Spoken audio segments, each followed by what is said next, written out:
मनाविरुद्ध लग्न भाग 26. सौम्य तुझे एक्झाम. तो बोलत होता की सौम्यने पटकन जाऊन त्याच्या हाती चाकू थमवला.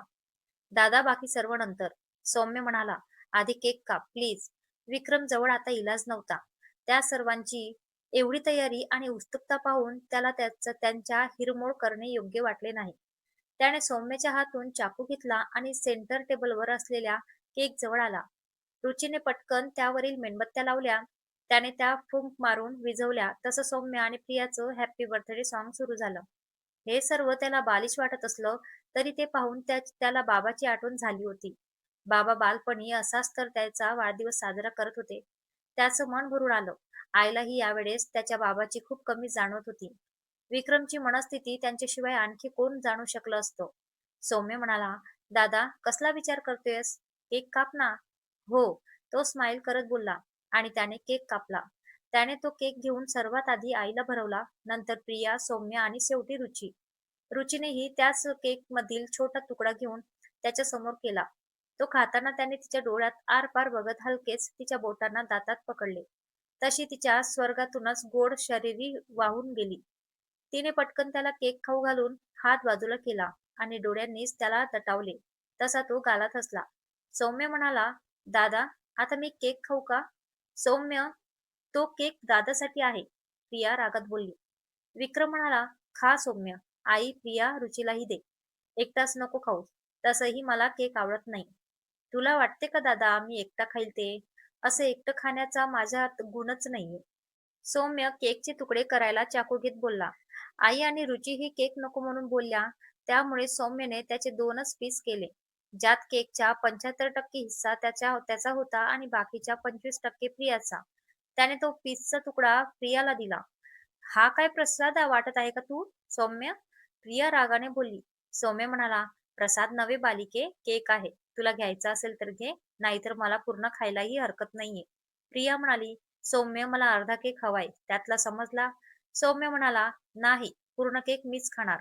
अखेर माझ्या स्वीट अँड लवली वहिनीने बनवलाय. प्रिया म्हणाली, मग माझीही ती वहिनी आहे. माझाही या केकवर तेवढाच हक्क आहे, समजलं? ओ, हक्क अँड ऑल. दादा बघ ही आतापासूनच हक्काच्या गोष्टी करत आहे. अजून तर पुढे दिल्ली दूर आहे. मला तर वाटते. प्रिया म्हणाली, सौम्य तुझं तोंड बंद कर. सौम्य म्हणाला, तोंड बंद करणार तर केक कसा खाणार? तसंही तुझ्यापेक्षा मोठा आहे मी. जरा रिस्पेक्टने वाग.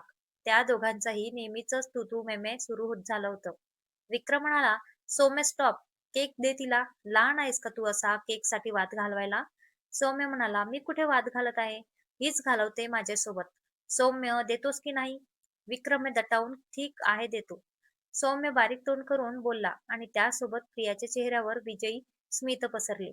वहिनी, तू मला उद्या असाच केक बनवून दे, जो मी एकटाच खाईल. कोणालाही देणार नाही. सौम्य प्रियाकडे पाहत बोलला. रुची म्हणाली, हो सौम्य, मी देईल बनवून तुला केक. चल आता जेवायचं ना? सौम्य म्हणाला, हो चल, मला तर खूप भूक लागलीये. प्रिया म्हणाली, तुलाच नाही सर्वांना लागलीये. सगळे जेवायला बसले. आज खूप दिवसांनी घर भरल्यासारखे वाटत होते. सौम्याची बडबड खूप दिवसांनी ऐकायला मिळत होती. प्रिया मामाच्या गावची एक एक गोष्ट रुचीला आठवून सांगत होती. आई आज तेवढ्या शांत होत्या. सौम्य तुझी एक्झाम चालू असताना तू कसा काय आलास? विक्रमने त्याच्याकडे बारीक डोळे करत विचारले. वहिनी, सौम्यचे अस्त्र. रुची म्हणाली, मीच बोलावले त्याला विक्रम. किती दिवस झाले आलेला नाहीये तो. पेपर लेट आहे त्याचा आणि वर त्याचा स्टडी झाला बोलला तो. फक्त प्रिपरेशन तेवढी राहिलीये. मग काही दिवस घरी अभ्यास केला तर काय होते? विक्रम म्हणाला, तो घरी अभ्यास करतो, नुसता टाइमपास चालू असतो त्याचा. वहिनी, आता करेल विक्रम तो, करशील ना सौम्य? सौम्यकडे पाहत सौम्य म्हणाला, हो वहिनी नक्कीच. करणार नाही म्हणजे काय? करावाच लागेल ना. मी खूप चांगले पर्सेंटेज आणेल यावेळेस. आता बघच तू. प्रिया म्हणाली, प्रत्येक वेळी असाच म्हणतोस. सौम्य म्हणाला, पण या वेळेस मी आणेल, तू पण बघशील. असंच गप्पा गोष्टीत जेवण झालं. जेवण झाल्यावर विक्रम सौम्यच्या रूममध्ये गेला. त्याची एक्झाम सुरू होती, असाच थोडी ना सोडणार होता त्याला. सौम्य म्हणाला, दादा अजून 2च पेपर झालेत, मी का खोटं बोलेल? बरं, पण घरी मला तू टाइमपास करताना दिसला तर बघ. विक्रम त्याला जवळ धमकी देऊन आला. या सर्वांना माझा अभ्यास झाला म्हटल्यावर पटत का नाही तेच समजत नाही. सौम्य पुटपुटत. सौम्यच्या रूममधून विक्रम त्याच्या रूममध्ये आला. पण रूममध्ये पाय टाकताच त्याच्या हृदयाचा ठोकाच चुकला. समोर बेड पूर्णपणे फुलांनी सजवलेला होता. बेडवर गुलाबाच्या पाकळ्या विरकून होत्या. बेडच्या बरोबर मध्ये वेगळ्या जातीच्या फुलांच्या पाकळ्यांनी योग्य शेप देऊन हार्ट आकार काढला होता. वेगवेगळ्या जागी लावलेल्या वॉटर कॅन्डल्सने रूमला वेगळेच रूप प्राप्त झाले होते. बेड टेकून असलेल्या भिंतीच्या बरोबर वर रुचीचा आणि त्याच्या लग्नातील मोठा फ्रेम करून आणलेला फोटो लावला होता. बेडजवळ साईड टेबलवर त्याच्या आणि तिचा जेजुरीचा लहान पण त्या टेबलवर सूट होईल एवढा फ्रेम केलेला फोटो वॉटर कॅन्डलच्या प्रकाशात अजूनच झळकत होता. तो ज्या जागी उभा होता तिथेही एक एक गुलाबाची पाकळी जोडून हार्ट आकार काढला होता. त्याला तर आज आनंदाचा सुखद धक्काच मिळाला होता. एवढा रूम मधले वातावरण पाहून काय प्रकार आहे हे लक्षात यायला त्याला वेळ लागला नाही. पण त्याला रुची रूममध्ये दिसली नाही. त्याने रुचीला हाक मारण्यासाठी तोंड उघडलेच होते की समोरून तीच चालत त्याच्या जवळ येत होती. तिला पाहून तर त्याचे उघडलेले तोंड उघडेच राहिले. तो तिला पाहून हँगच झाला होता. लाईट ग्रे कलरची ट्रान्सपरंट नेट साडी तिने एक्साईड पदर सोडून नेसलेली होती. त्यावर अगदी सूट होईल असं स्लीवलेस डिझायनेबल ब्लाउज तिच्या गोऱ्या अंगावर उठून दिसत होतं. चेहऱ्यावर हलकासा मेकअप, ओठांवर लिपस्टिक, केसांत कधी नव्हे ते आज तिने गजरा मारला होता. ती साडी जरा बेंबीच्या खालीच नेसली होती. त्यामुळे आणि एक साईड पदर सोडल्याने त्याची विशेष कमजोरी असलेली तिची गोरी उघडी, नाजूक कंबर त्याला स्पष्ट दिसत होती. विक्रम, ती हळू आवाजात उच्चारली. त्याच्या अशा बघण्याने ती थोडी अस्वस्थ झाली होती. पण तिच्या हाकेकडेही त्याचे लक्षच नव्हते. विक्रम, तिने पुन्हा हाक मारली. तसा तो भानावर आला. काय? रुची म्हणाली. असं नको बघूस. मग कसं बघू? विक्रम मिस्किल हसत तिच्या थोडा जवळ सरकत बोलला. विक्रम प्लीज. रुचीचे ब्लशरने आधीच गुलाबी असलेले गाल अजूनच गुलाबी होत होते. रुची, हे सर्व मी तयार आहे विक्रम. रुची खाली मान झुकवूनच बोलली. तिचे टोमॅटोसारखे लाल झालेले गाल तिला त्याला दाखवायचे नव्हते. विक्रम म्हणाला, खरंच? हम्म. रुची खाली पाहतच. माझ्याकडे पाहून बोल. विक्रम बोटाने तिची हनुवटी वर करत बोलला. मी तुझी व्हायला पूर्णपणे तयार आहे विक्रम. मी पूर्णपणे तुझीच आहे. रुची त्याच्या डोळ्यात आरपार बघत बोलली. तसा विक्रम मागे दरवाजाकडे वळला. विक्रम, काय झाले? रुची कपाडावर आठ्या पाडत बोलली. दरवाजा उघडाच ठेवायचा का? विक्रम गालात हसत बोलला. त्याने पटकन दरवाजा लावून घेतला. तो परत रुचीकडे वळला. हळूहळू तो तिच्या डोळ्यात पाहत तिच्या जवळ येत होता. तशी रुचीची धडधड वाढत होती. तीही त्याच्या डोळ्यात पाहत होती. विक्रम तिच्या अगदी जवळ आला. त्याने तिला पाठीमागून मिठीत घेतले. त्याचे हात तिच्या पोटावर होते. तिच्या गजऱ्याच्या सुवासिक सुगंध त्याला वेड लावत होता.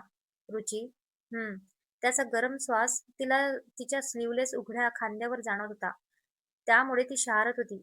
तिने डोळे मिटून दीर्घ श्वास घेतला. तिलाही त्याचा स्पर्श हवा हवासा वाटत होता. त्याच्या गोड स्पर्शात तिला हरवून जायचे होते. विक्रम म्हणाला, तू खरंच तयार आहेस ना? हो. रुची लाजेने खाली मान झुकवत हळूवार उत्तरली. तसे विक्रमचे तिच्या भोवतीचे हात अजूनच घट्ट झाले. त्याने हळूच तिच्या उघड्या खांद्यावर ओठ टेकवले आणि तिथेच ओठ फिरवू लागला. त्याच्या ओठांच्या स्पर्शाने रुचीच्या अंगात जणू वीज सडसडतच होती. ही काहीतरी वेगळीच फिलिंग होती. त्याच्या या वेळेस थोड्या जास्त वाढलेल्या दाढी-मिशा तिला टोचत होत्या. त्यामुळे तिला तो स्पर्श अधिकच बेधुंद करत होता. तिच्या पोटात फुलपाखरे उडत होती. त्याचे हात हळूहळू तिच्या पोटावरून वर सरकत होते. तशी रुचिच्या हृदयाची धडधड 100च्या स्पटीने वाढत होती. तिच्या श्वासांची गती वाढली होती. विक्रमने तिच्या खांद्यावर फिरणारे त्याचे ओठ विलग करून तिला स्वतःकडे वळवले. तिचे ते रसाळ ओठ आणि तिच्या वाढलेल्या श्वासांमुळे तिचा खालीवर होणारा ऊर पाहून त्याचा स्वतःवरचा पूर्णच कंट्रोल गेला. त्याने तिला मिठीत घेत हळूवार तिच्या ओठांत स्वतःचे ओठ मिसळवले. तो पॅशनेटली तिच्या ओठांवर स्वतःच्या ओठांची मोहर उमटवत होता. तीही त्याला तेवढीच प्रतिसाद देऊ लागली. त्याचे हात तिच्या केसात आणि कमरेवर घट्ट रुतले होते. तिचेही हात त्याच्या केसांत मानेवर अधूनमधून घट्ट होत होते. आधी त्याची टेकडीवर किस झाली असली तरी हा स्पर्श त्यांच्यासाठी नवखाच होता. त्यांच्या शरीरात एक वेगळीच ऊर्जा संचारली होती. त्याचे हात आता तिच्या पूर्ण शरीरावर फिरत होते, ज्यामुळे ती मदहोश होत होती. धपाधपणारा तिचा ऊर अधिकच धपापू लागला. श्वासांवर नियंत्रण मिळवणे कठीण झाले होते. त्याचे ओठ आता तिच्या ओठांवरून गळ्यावर, खांद्यावर फिरत होते. तोही तिच्या नाजूक कायेच्या स्पर्शाने तितकाच वेडावला होता. तिच्यात बेधुंद होऊन तो गुंतत होता. त्याने हळूच तिच्या शरीरावरचा पदर खाली पाडला आणि स्वतःचे शर्टही काढून फेकले. त्याने तसेच तिला आपल्या बाहुपाशात उचलून घेतले. तो तिच्या डोळ्यात पाहत होता. तिचेही डोळे त्याच्या गहिऱ्या पाणीदार डोळ्यात स्थिरावले होते. दोघांच्याही डोळ्यात एकमेकांबद्दलची ओढ स्पष्ट दिसत होती. तिने त्याच्या गळ्यात हात गुंफले होते. त्याने हळूवार तिला बेडवर ठेवले. अजूनही तो तिच्या डोळ्यातच पाहत होता. अनिमिष नजरेने त्याची नजर तिच्या गोऱ्याशार पायांवर गेली. त्याने लगेच बेडवर येऊन तिच्या त्या गोऱ्याशार पायावर ओठ टेकवले. तिने पाय आकृशून घेतले. तसाच किस करत तो हळूहळू तिच्या शरीरावर येऊ लागला. आता तो तिच्या उघड्या पोटावर त्याचे ओठ फिरवू लागला. रुचीला त्याचा स्पर्श आता अहस्य होत होता. ती अधिकच मदहोश होत होती. तिने बेडचे चादर घट्ट मुठीत पकडले होते. दाताने खालचा ओठ तिने गच्च पकडला होता. तो तसाच हळूवार किस करत वर तिच्या चेहऱ्याजवळ आला. तिचे गुलाबी थरथरते ओठ त्याची उत्तेजना वाढवत होती. रुची, त्याने तिचे नाव उच्चारतानाही त्याचे ते गरम श्वास तिच्या चेहऱ्यावर आदळत होते. तिने डोळे उघडून त्याच्याकडे पाहिले. तो अनिमिष नजरेने तिच्याचकडे पाहत होता. तिने लाजून चेहराच बाजूला वळवला. तसं त्याने गाळत हसत तिचा चेहरा स्वतःकडे वळवला आणि तिचे ते रसाळ ओठ पुन्हा स्वतःच्या ताब्यात घेतले. खूप वेळपर्यंत तो तिच्या ओठांना कुस्करत होता. तीही त्याला तेवढाच प्रतिसाद देत होती. त्याने किस करतच हळूच तिच्या साडीच्या प्लेट्स ओढून सोडल्या. हळूहळू तो तिच्या आणि त्याच्या एक एक कपड्यांचा अडसर दूर करू लागला. रुची लाजेने चुरचूर होत होती. तिच्या गोऱ्या सुंदर नाजूक शरीरावर तो चुंबनाचा वर्षाव करत होता. तिच्या खोल गळ्याच्या अलीकडे एक आकर्षक तीळ होता. त्यावर त्याने ओठ टेकवले. त्याचे हात, त्याचे ओठ तिच्या संपूर्ण शरीरावर फिरत होते. त्याच्याही त्या प्रेमळ स्पर्शात ती न्हाऊन निघत होती. पूर्ण शरीरावर होत असलेल्या त्याच्या ओठांच्या स्पर्शाने तिचा रोमरोम शहारला होता. त्याने तिच्या ओठांत ओठ मिसळवले आणि हळूवार तिच्यात समाहित झाला. तशी ती वेदनेने कळवळली. पण ओठ पूर्णपणे बंदिस्त असल्याने तोंडातून तो हुंकारही निघू शकत नव्हता. पण आता तिलाही मागे हटायचे नव्हते. तिला आता त्या गोड वेदनाही सहन करायच्या होत्या. थोडा वेळ गेला तशी तीही त्याच्या त्या गोड स्पर्शात समरस होऊ लागली. तीही उत्कटतेने त्याला साथ देऊ लागली. तिचे हात आता त्याच्या पाठीवर केसांत फिरू लागले. तिच्या स्पर्शाने तो अधिकच उत्तेजित होत होता. त्याचा आवेग वाढू लागला. रूमभर गुंजणारे तिचे गोड उसाने जणू त्याला आवाहन करत होते. त्याच्यावर तिच्या स्पर्शाची पूर्णपणे धुंदी चढली होती. तिचा प्रत्येक स्पर्श त्याला वेड लावत होता. तिच्या बोटांच्या नखांनी त्याच्या पाठीवर ओरखडले पडत होते. पण त्या वेदनाही त्याला त्या क्षणी जाणवत नव्हत्या. त्याचे वाढलेले श्वासोच्छ्वास तिला तिच्या मानेवर जाणवत होते. त्या वॉटर कॅन्डलच्या प्रकाशात दोघांचेही शरीर उजळत होते. तो प्रकाशही जणू त्यांच्या मिलनाचा साथ देत होता. सरत्या रात्री कधीतरी उशिरा दोघेही तृप्त झाले. त्याने तिच्या कपाळावर एक दीर्घ किस केला आणि तिच्या शरीरावरून बाजूला झाला. तो बाजूला होताच तिने मोठा श्वास घेतला. थोडा वेळ पळून तिने बाजूलाच पडलेला त्याचा शर्ट अंगावर चढवला. एकमेकांच्या झालेल्या या हव्याहव्याशा नवख्या स्पर्शाने दोघेही मोहरून गेले होते. दोघांच्याही चेहऱ्यावर आज पूर्णतेचे समाधान होते. तिने शर्ट चढवल्यावर त्याने तिला मिठीत घेतले. तशी तीही त्याला बिलगली. विक्रम म्हणाला, रुची. रुची आडसलेल्या आवाजात हुंकारली. Thanks for this special gift. This night is most beautiful night for me. I'll never forget it. तो तिच्या केसांना कुरवाडत बोलत होता. ती काहीच रिस्पॉन्स देत नाहीये म्हणून त्याने तिच्या चेहऱ्याकडे पाहिले तर ती त्याच्या कुशीत निर्धास्त झोपूनही गेली होती. तिला पाहून तो गालातच हसला. आय लव्ह यू बायको. विक्रम तिच्या निरागस चेहऱ्याकडे पाहत पुटपुटला आणि तिला आणखी घट्ट कवटाळून तोही झोपी गेला. सकाळ उजळल्यावर विक्रमला जाग आली. त्याने डोळे उघडल्याबरोबर डोळ्यांसमोर त्याला रुचीचा चेहरा दिसला. अजूनही ती त्याच्या मिठीत निर्धास्तपणे पडली होती. झोपेतही किती निरागस दिसत होती. त्याची नजर तिच्या माथ्यावर गेली. काल पहिल्यांदा तिने त्याच्या नावाचे सिंदूर लावले होते. आतापर्यंत ती मंगळसूत्र घालायची, पण तिने सिंदूर कधीच लावले नव्हते. तिला त्यासाठी कोणी कधी बोललेही नव्हते. पण काल तिने फक्त त्याच्यासाठी स्वतःहून केलेला हा पुढाकार त्याच्या मनाला भावूक गेला होता. त्याने तिच्या चेहऱ्यावर आलेल्या केसांच्या पटा तिच्या कानामागे सारल्या. थोडा वेळ तो तसाच एकटक तिच्याकडे पाहत होता. त्याने पूर्ण रूमवर नजर फिरवली. किती मेहनत घेतली होती तिने त्याच्या स्वतःच्याही कधीच लक्षात न राहणाऱ्या बर्थडेला एवढं स्पेशल करण्यासाठी. तिने रूम मधल्या प्रत्येक वस्तू बदलताना त्यात जीव ओतला होता. रूमला शोभेल अशा रीतीने तिने रूम मध्ये चेंजेस केले होते. त्यावर त्यांच्या लग्नातील भिंतीवर असलेला फोटो रूमची अजूनच शोभा वाढवत होता. तिने खूप काही चेंज केलं असलं तरी त्याच्या बाबाची आठवण असलेलं ते कपाट मात्र तिने बदलवलं नव्हतं. आज खूप प्रेम येत होतं त्याला तिच्यावर. त्याच्या संयमाचं तिने अपेक्षेपेक्षाही गोड फळ दिलं होतं. तेच जर त्याने तिच्यावर हक्क गाजवून घाई करून हे सुख घेतलं असतं, तर त्याला ते सुख तर मिळालं असतं, पण त्यावर तिने हा मनापासून पांघरलेला तिच्या प्रेमाचा ओलावा कधीच मिळाला नसता. पाण्यातील दिवे आता विझले होते, पण त्याचा प्रकाश अजूनही त्याच्या मनपटलावरच झळकत होता. काल रात्रीचा प्रत्येक क्षण त्याला मोहवून टाकत होता आणि त्यापेक्षाही मोहून टाकत होते तिच्या काल रात्रीच्या प्रत्येक स्पर्शातून जाणवणारे त्याच्यावर असलेले ते निर्मळ प्रेम. त्याची नजर तिने घातलेल्या त्याच्या शर्टवर गेली. त्याचे वरचे बटन तिने व्यवस्थित न लावल्याने उघडेच होते.